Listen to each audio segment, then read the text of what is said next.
I'm going to give you an opening statement. When you win 5 in a row, Steve, I think that deserves an opening statement, don't you? And we won 5 in a row, and we've won 7 out of 8.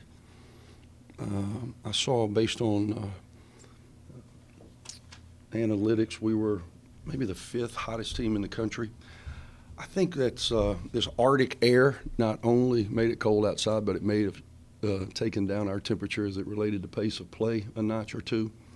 But nonetheless, these games have real value. They don't have value for my blood pressure, but they have real value in when you're not playing your best, which we certainly were not, and you give a team life, a dangerous team that's capable of making shots.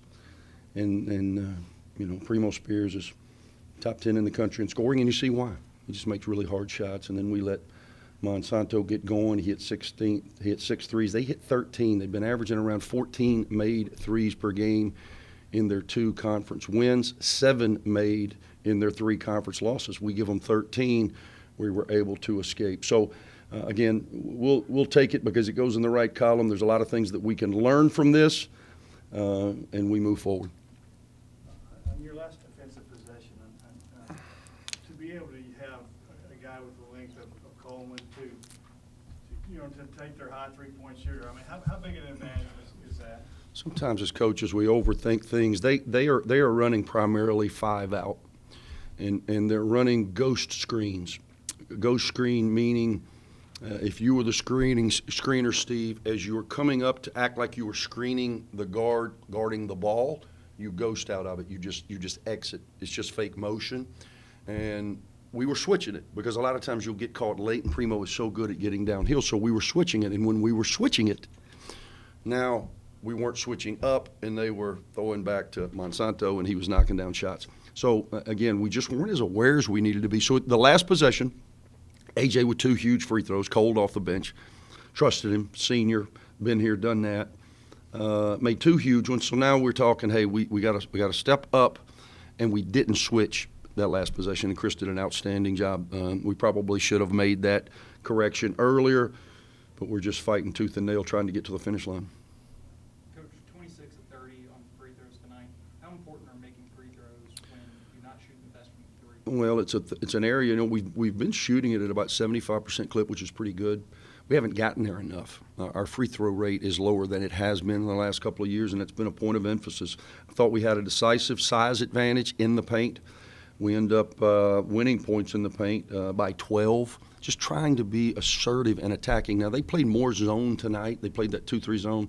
They had one of their leading scorer in their last game against North Texas did not play tonight. I don't know why. He was on the bench in street clothes, and then they've had a couple of injuries to their front court. So they were a little limited, and they went to that zone, and I thought early we did a great job of attacking it, and then we got very, very stagnant.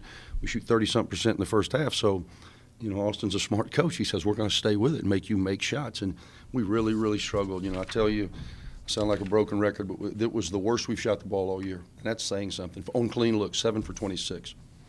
Again, that's just over 25%. And those are the shots that we want the guys taking that we work to get. And we went 7 for 26 after coming off maybe our most efficient offensive game of the season, shooting 56%, leading for 40 minutes, and scoring 93 points at South Florida. So, basketball was a funny game. I was just glad that we were able to muster up enough to finish the game on the right note. He actually gets 11 free throws tonight. I mean, that's something you talked about yesterday. Yeah. He had shot 12. He had shot 12 in the first 5 games. Yeah. Isn't that crazy? So I'm glad he took it to heart, and he attacked. 24, 14, 7 assists, 4 turnovers. At the end when the reversal happened. I felt like from my angle the ball did go off him, but I thought there was contact. Well, when they review it, they can't call a foul. They just have to get it in, and it did go off of him. So it put us in a little bit of a bind. But, again, Chris Coleman, great individual effort on Monsanto. Yax was able to clean up the defensive board for us to escape. Did Jabori get hurt late or just he's had this heel injury. Him and Tyron – it comes down to a trust thing, and I felt like against that zone, Tyron was going to give us a little bit more offensively. Tyron ends up playing 20 minutes, and Jabori ends up playing 19 minutes and 16 seconds. That's kind of how it's been. I usually split the point between those two. Sometimes it's 24-16, sometimes it's 22-18. Tonight it was about 20-20. And, again, it was just an offensive decision that I made because Jabori was having some turnover issues with three. I just went with Tyron, and boy, he delivered. Hit a huge pull-up for us when we desperately needed it.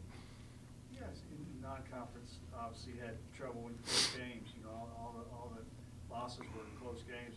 Seems like in conference you're sort of turning that around a little bit. I hope so. I hope that if you know, we certainly can't go back and redo those games.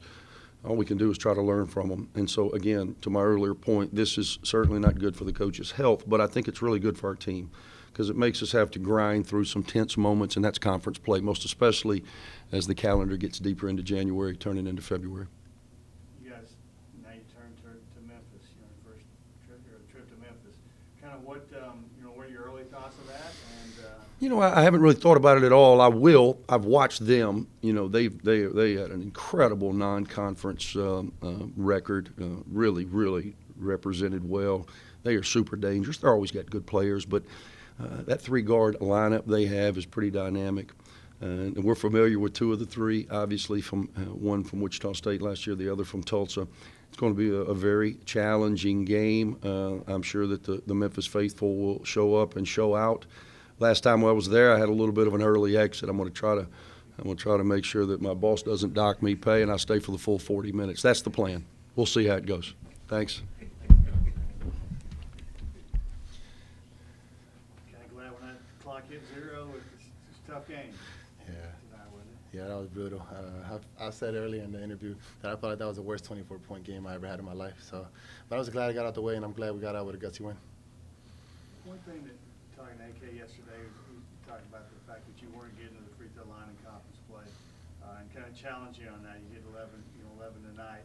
Well, did you feel like you took a different approach tonight than you have in the other 5 conference games or whatever it is? Yeah, I feel like I've been more like welcoming the contact this game, but I started complaining a little bit when I got fouled. I usually don't like enjoy that very much, but AK always tells me I give in on the first dribble. I just got to keep going, and I did today, and I ended up getting those calls. 10 of 11 from the free throw line after getting double teamed plenty. Do you think teams are going to have to triple team you to keep you from scoring? I hope not. I hope not. It gets frustrating sometimes, but it at least the easy assist. So I feel like I should start welcoming that a little more, but hopefully not. What made this team, UTSA, what made them tough to defend? Oh, they're three-point shooting. Everybody on the court could shoot.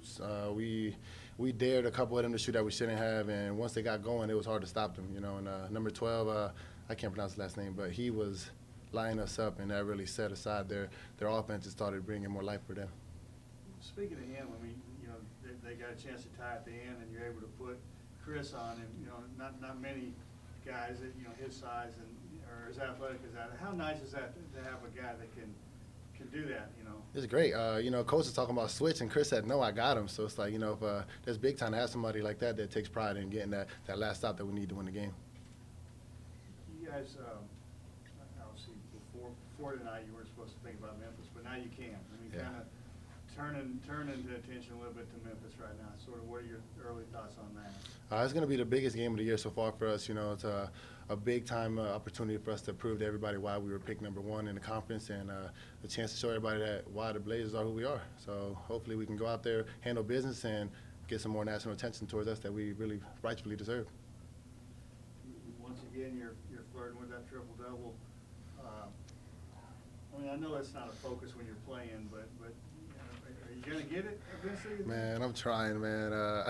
I go into the games thinking I'm going to get it, every time, but I always fall short. I don't know. I feel like I need to start off with more assists where I get the scoring, but coach doesn't like that. So just got to let it come to me. Hopefully it comes one day, hopefully.